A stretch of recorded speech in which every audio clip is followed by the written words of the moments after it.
Okay. As you can maybe see from the picturesque background behind me, I am in Lucerne, Switzerland, attending a student film festival with some ACI students, and I thought this would be a good place to update my blog.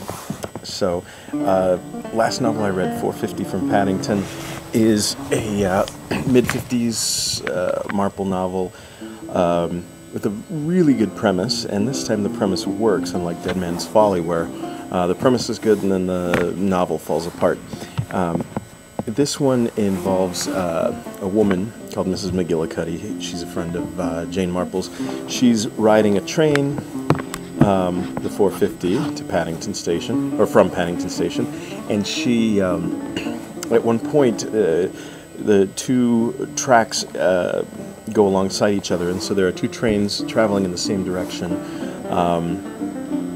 And at one point they kind of sync up, and she looks through her window and sees the back of a man, and he's got his hands around the throat of a woman, and he's in the process of throttling her. And she reports this to Jane. Everyone thinks she's nuts, of course.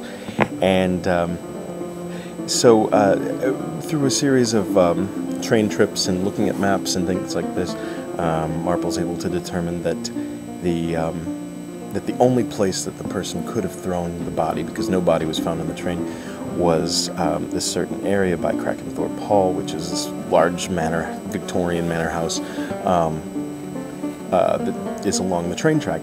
So she's too old to go there. She can't just go and ask to look for a body. So she asks her friend Lucy Islesborough, who's kind of an exclusive temporary housekeeper, to go and to investigate and basically go and look for a body, and she finds it, and then she also becomes attached to the Krakenthorpe family, and it's another disjointed Christie family.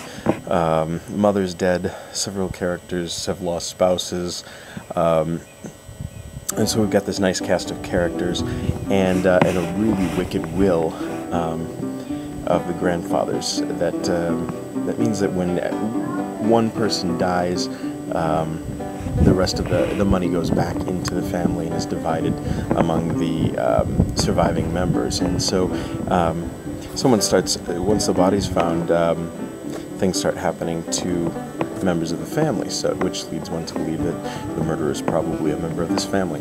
So it's a nice Christie novel because Lucy Islesborough is a really engaging character, fun, spunky. We've got Craddock in this one again, and Jane is fine, and she's kind of fun in the way that she catches the killer in the end.